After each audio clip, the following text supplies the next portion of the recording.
Les foirades. Deuxième partie.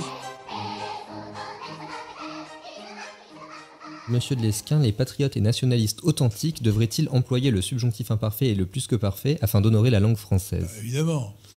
J'aimerais peut-être, Maurice Seclin, que vous posassiez les questions des auditeurs de Radio Athéna. C'est une affectation que je trouve pour ma part ridicule. Je voudrais que vous nous parlassiez de la communauté des idées à droite, cher Paul-Marie Couteau.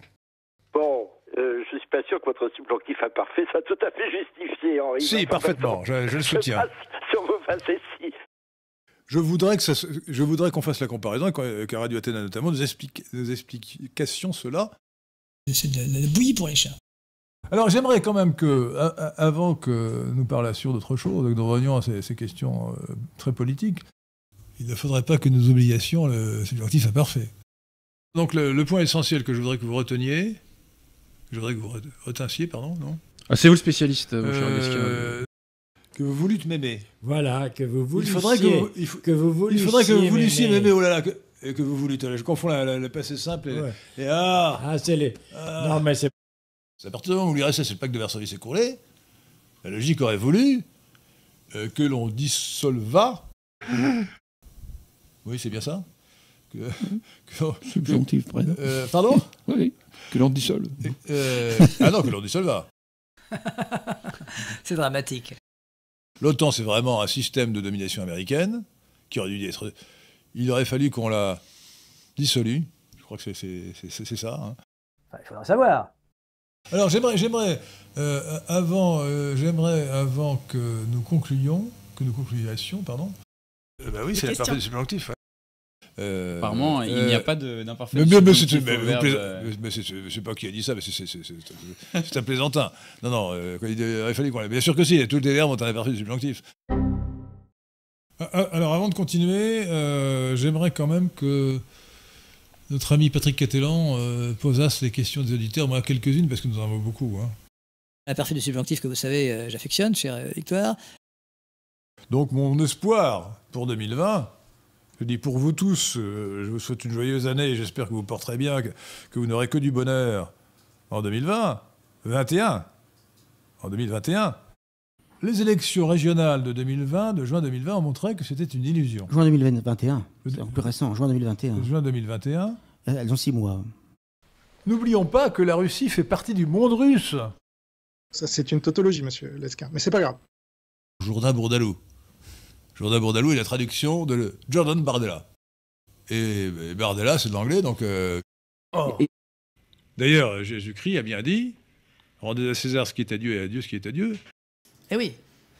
Et les séfarades comme Moïse et Éric Zemmour sont des berbères convertis au christianisme.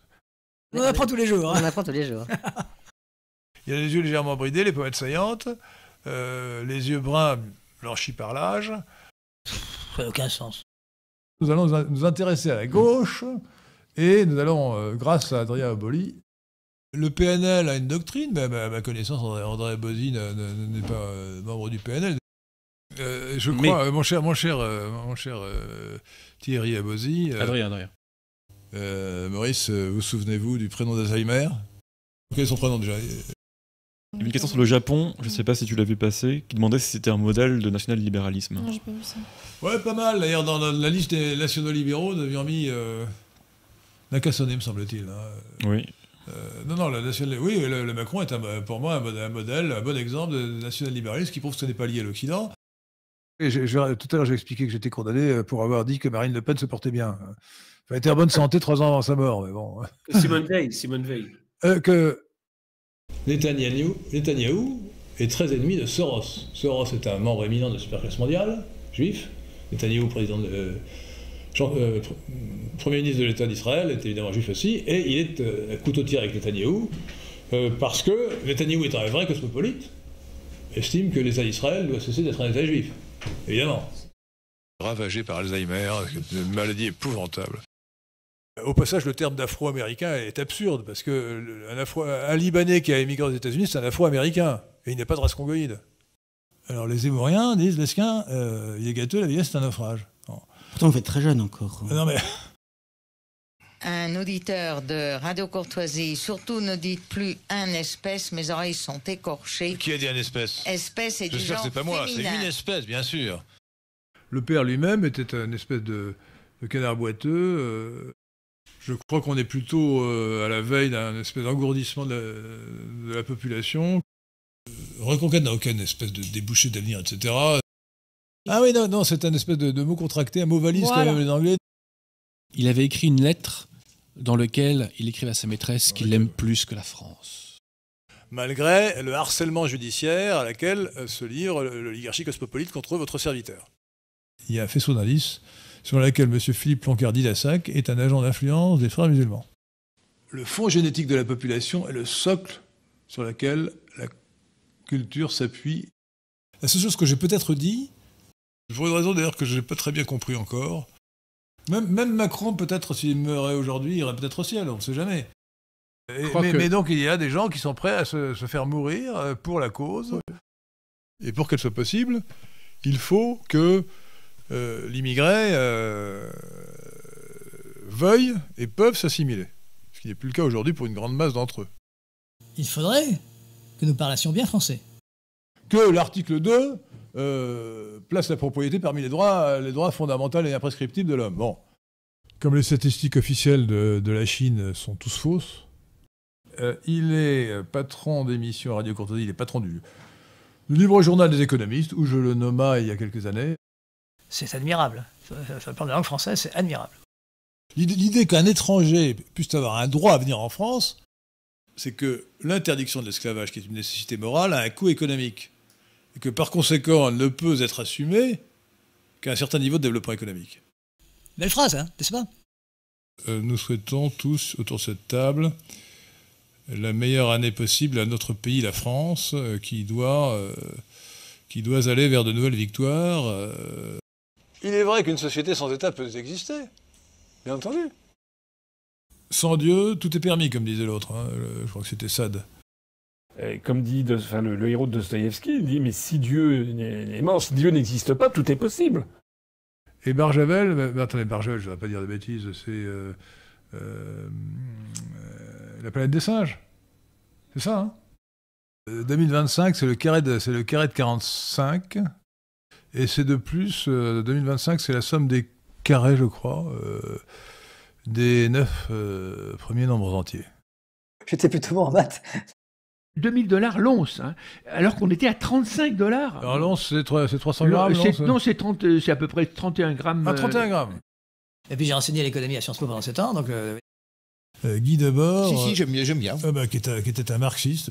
Oui, mais bon... Un marxiste. Il est arrivé à certains d'entre eux de dire des choses intéressantes. Un alcoolique qui est mort de cirrhose du foie. Ah, ça, je savais pas. À 60 ans, On a affaire à quelqu'un qui raconte littéralement n'importe quoi. Et je l'ai pas fini.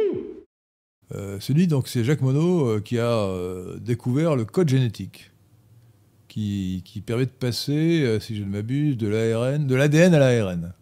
C'est pas plutôt de l'ARN aux acides aminés, le code génétique? C'est vous avez raison. 3 nucléotides qui font... Non, vous avez raison, le code génétique, je dis une énorme bêtise. Nous avons affaire à un pitre. Le breton de Bretagne n'a aucune littérature, hein, vraiment rien du tout.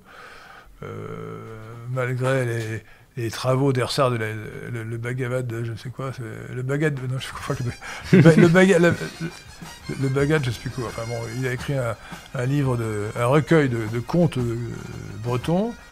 Il faut rire, il faut moquer. Des aimants extraordinaires. Alors, j'ai appris en lisant avec des terres rares, néodyme, j'ai appris ça. Néodyme.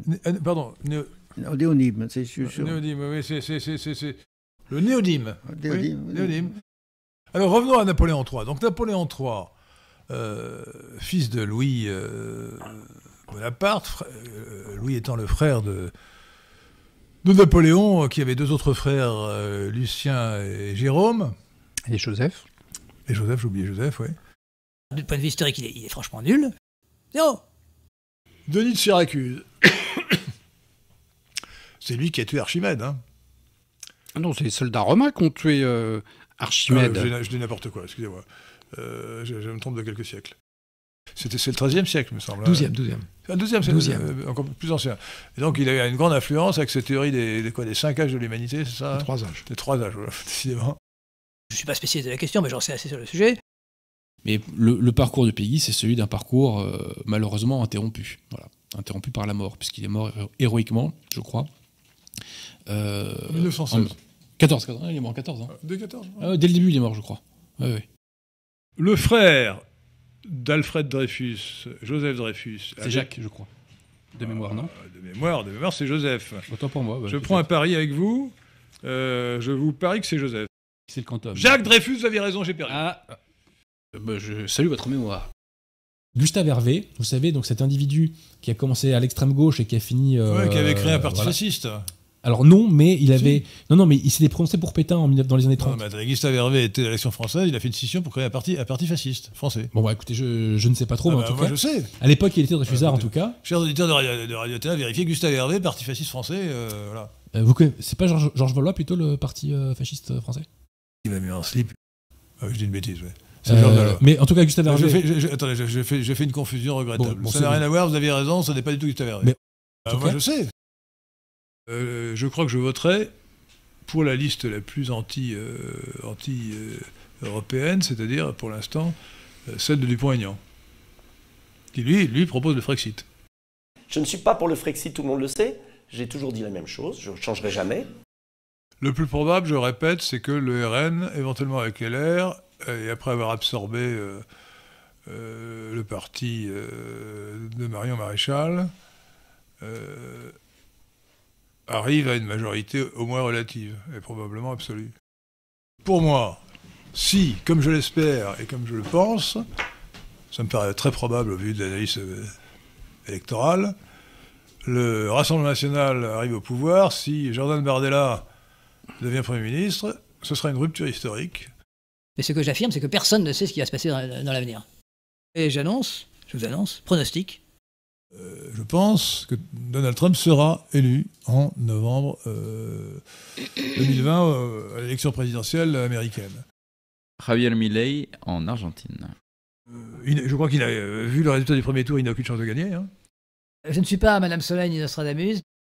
Joseph donc Robinet-Biden s'est surpassé en termes de sénilité lors des commémorations du débarquement. Pensez-vous que l'oligarchie pourra vraiment le présenter, j'imagine, aux prochaines élections américaines présidentielles? C'est pas que c'est sûr qu'il se présente, sauf si le malheureux casse sa pipe d'ici le 4 novembre 2024.